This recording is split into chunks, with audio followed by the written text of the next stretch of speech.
week's episode of Pioneer News. I'm Timothy Swearingen. And I'm Manil Milam. This has been an interesting week for the Gentry community. The grand opening of Harps was September 21st. Many in the community can now shop locally for groceries instead of making trips to Siloam or Gravette. On Tuesday, many school districts in the area voted on a proposed millage increase. Gentry is one of the few communities in the area to pass the increase of 3.1 mils. This with 250 votes for the increase. This will enable construction of the new intermediate school on the current intermediate campus. After becoming a charter school, Gentry Public Schools is excited to announce that it has acquired an aquaponics gardening system purchased from Symbiotic Aquaponics. The goal is that the system will provide an interactive learning experience for students in ecosystem management. Pioneer News with their coverage on the installation. My name is Caben Smallwood, and I'm the CEO of a company by the name of Symbiotic Aquaponic. We specialize in building aquaponic systems, which are recirculating water systems where we raise both fish and produce. Aquaponics is really a form of sustainable agriculture, so what we're really trying to focus on is minimizing the natural resources that we use while maximizing the outputs. So an aquaponic system is really unique in the fact that it's an integrated system in which you get both vegetable production but also protein production in the form of fish. Also, the way that the two things interact with each other really is what offsets aquaponics from other forms of agriculture. Our name is Symbiotic Aquaponic, and symbiotic means a mutually beneficial relationship. In the terms of the aquaponic system, that's the relationship with the fish and the plants. The fish provide all the nutrients the plants need to grow, and in turn, the plants clean the water for the fish. This process just repeats constantly. This is basically STEM education at its finest. From the engineering side, which is constructing the system, to the science side, which would be actually doing studies over the nitrogen cycle, water quality testing. In addition to an interactive learning tool, it also gives the school the ability to help introduce fresh produce and protein back into the community or to the school salad bar. So when you look at natural resource conservation, when you look at food production, community building, and potential economic development, that's really what sets the whole unit apart. This is actually our second school in Arkansas. This will be the biggest system that we built in Arkansas, but previous to this we built about 25 other systems spread around from different colleges, high schools, tech centers, individuals' houses, and for Native American tribes. When asked if the food sources from the aquaponics system can be certified as organic, Pioneer News was told it's dependent on many factors, including the type of food the fish are fed. Presently, Gentry has no plans to pursue organic certification. This year, the Gentry music programs are off in full swing. Lately, the music programs have been hard at work to achieve these desired goals for the year. Here are some statements from a few of the people who are involved in the program. Hello, my name is Adam Lee, and I am reporting for Pioneer News. I am here at the Gentry High School Music Department, where we've been able to grab interviews from choir director Casey Jones and band director Carrie Wesson. Both programs look forward to a great year with unprecedented performances at both the competitions and shows this year. My name is Casey Jones, and I'm the Gentry High School choir director and the middle school director as well. My expectations for this year's Our Region auditions are pretty high. Our region auditions have been kind of different in the past. Our region has been split up, and we are no longer Northwest region. We are the Region 6, and it's just different this year. We've never had a region this small before. Last year's region auditions, we had about 1,200 students registered to audition, and this year, based off last year's numbers, we have about 500. So with that audition, we're no longer accepting a men's choir or a women's choir. It's purely mixed, as soprano, alto, tenor, and bass, with chairs 1 through 25 are the ones who will get to participate in that all-region choir. So auditions are going to be kind of different this year. I just want my students to do the best that they can possibly do for their audition. I'm not really sure how many students would make it. Last year we had about 11 kids make it, with 4 qualifying to audition for All-State, which is in the spring. My expectations is this year, we've never made finals at War Eagle Invitational at Rogers Heritage. And that's my goal for this year, is to at least make that. Last year we won our class, we won all of our caption trophies, best soloist, best color guard. The only one we didn't get was best drumline. So I'm really telling the drumline they've got to work harder for that. This year they have added a state band contest, which they've never had that before, but we have to get a first or second division at our region event. So the goal is to get a first or second division and be able to go on to the state competition and compete in our class, which is 3A bands. Band is a full year sort of deal. We started summer practice in May, took June off, started back in July. We run into the problem with a lot of students that even though I say we start in July, they're still gone somewhere. And some of the kids didn't show up for any summer band practices. So by the time they come to band, they're already behind because they haven't worked on their fundamentals of marching. We do choreography now in our show. They can't learn the choreography because they're behind. And those students, a couple of them had to drop because their priorities are just not in the right place. And I understand we're all juggling things, but we also run into the problem of scheduling. And we end up with a lot of AP classes or advanced math classes that are scheduled right at the same time as band. So we try to make a separate section for those students, such as you're in band 1, but it's 6th period instead of 2nd period, but then they still miss out on whatever we're learning during 2nd period band. So it's just juggling with students who are in volleyball, students who are in cheerleading, students who are in this and that.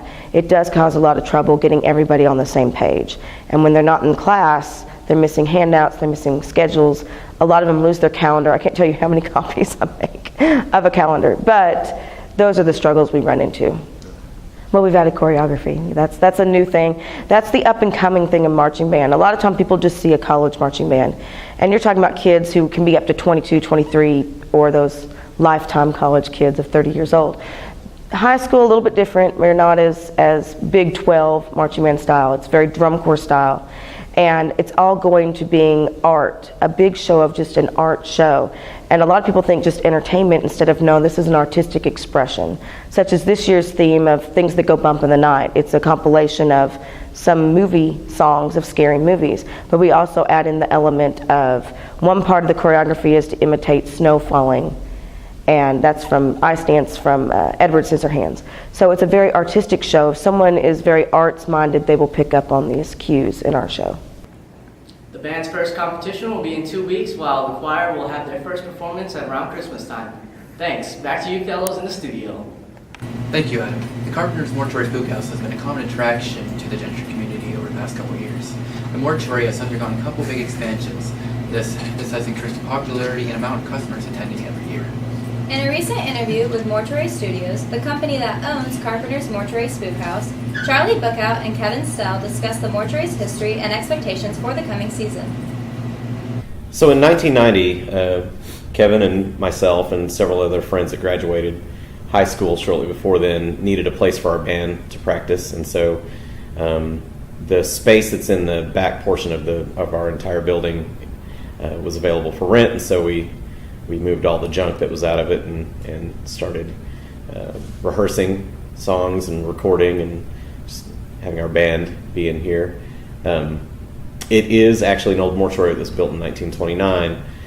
So the first Halloween that rolled around, it naturally came to us to give out candy, at the front door. So. To trick-or-treaters, and every year that evolved. Each year after that we would kind of make it scarier and scarier, and of course that was a lot of years ago, until finally we had the opportunity to buy the entire building and develop it into a full professional haunt that's open every Friday and Saturday night in October. That's the short story. We typically like our volunteers to be 18 or older. Anyone that we have that are younger than that, it's a must to have parental blessings to have them help us out. But we've had some really good help from Gentry's High School over the last couple of years. It's worked out great for us. And most importantly, to have a deep love of Halloween and all things that go bump in the night.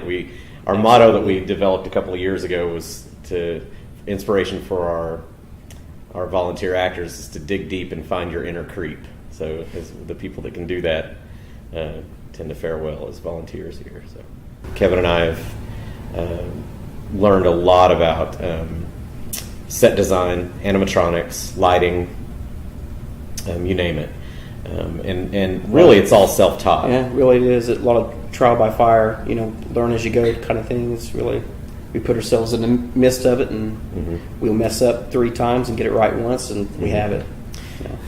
Yeah, and sometimes we just have to totally throw away ideas. You know, if an idea and we go ahead and actually develop it for a year and we realize that it doesn't work, then we scrap it and we don't do it the following year. But oftentimes there are ideas that work well enough that we can actually improve upon it and use it again year after year. Well, when we were doing it Halloween night only, we would have anywhere from 100 to 200, 300 people come in just on that Halloween night.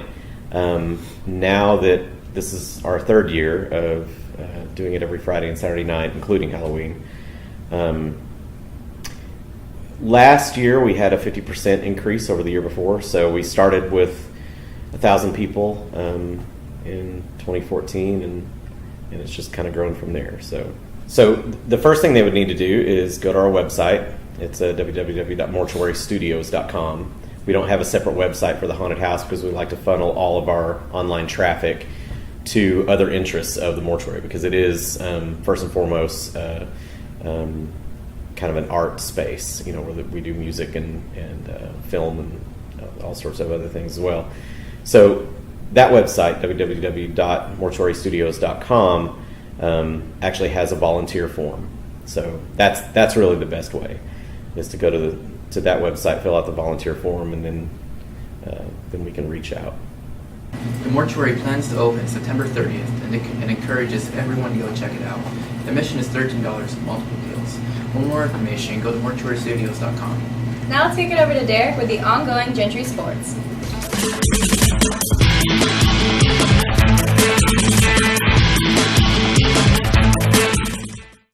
Thanks, guys. Pioneer sports continue to thrive as the many seasons progress. One Pioneer in particular made big news this week. Amber Ellis shared her thoughts with us about her choice to play soccer at the next level. I've been playing soccer since I was 4 years old. I started playing traveling soccer in 4th grade, and I actually quit dance and cheerleading because I wanted to focus on soccer. It's always been the sport I've been passionate about. Playing traveling soccer really helped me with high school soccer. My freshman year, I broke the state record for goals scored in a single season. And then my sophomore year, we actually won the state title. And then junior year, we got runner-up. So I think playing club soccer has really helped me develop into the player that I am, and really looking forward to my senior season before I leave for Evangel. Coach there, Bruce Deaton, he started recruiting me back during high school season, but I'd just come off of a ACL injury, so I was kind of hesitant to committing early on, so I gave it the summer so I could go and tour the campus and see what I thought, and I really liked the team atmosphere, and I really loved the coach. He's a very personable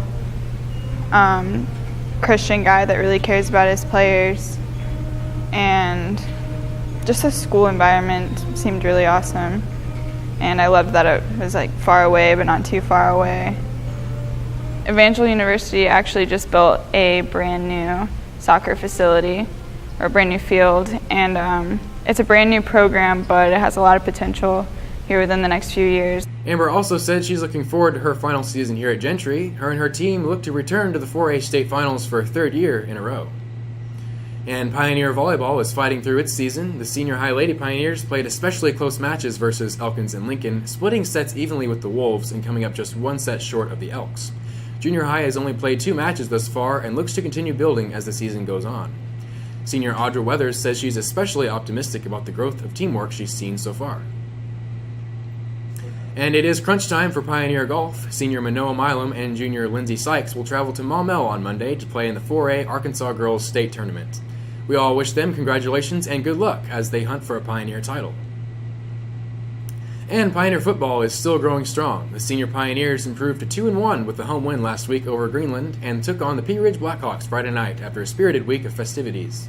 The junior high team suffered their first loss of the season Thursday night against Pea Ridge, but still looks strong in the season overall. And that's just a glimpse into Gentry sports this week. As always, stay tuned for more updates. For Pioneer News, I'm Derek German. Thank you, Derek. The National Honor Society had its annual induction on September 12th. The new senior inductees and all the new junior members show their commitment to learning and knowledge by lighting their candles on the candle of knowledge and reciting the National Honor Society Pledge. Every Friday is Spirit Days for Gentry Senior High football games. Last week was Light Up the Blackhawks. Students wore neon to support and cheer on the Pioneers in their game against P Ridge. This week's theme is Tie Up and Beat the Bobcats. Students will wear tie-dye and beads to school and to the game to cheer on the Pioneers' victory against Berryville Bobcats. This concludes this week's episode of Pioneer News. I'm Timothy Swearingen. And I'm Adele Milo. Thanks for watching and join us next week.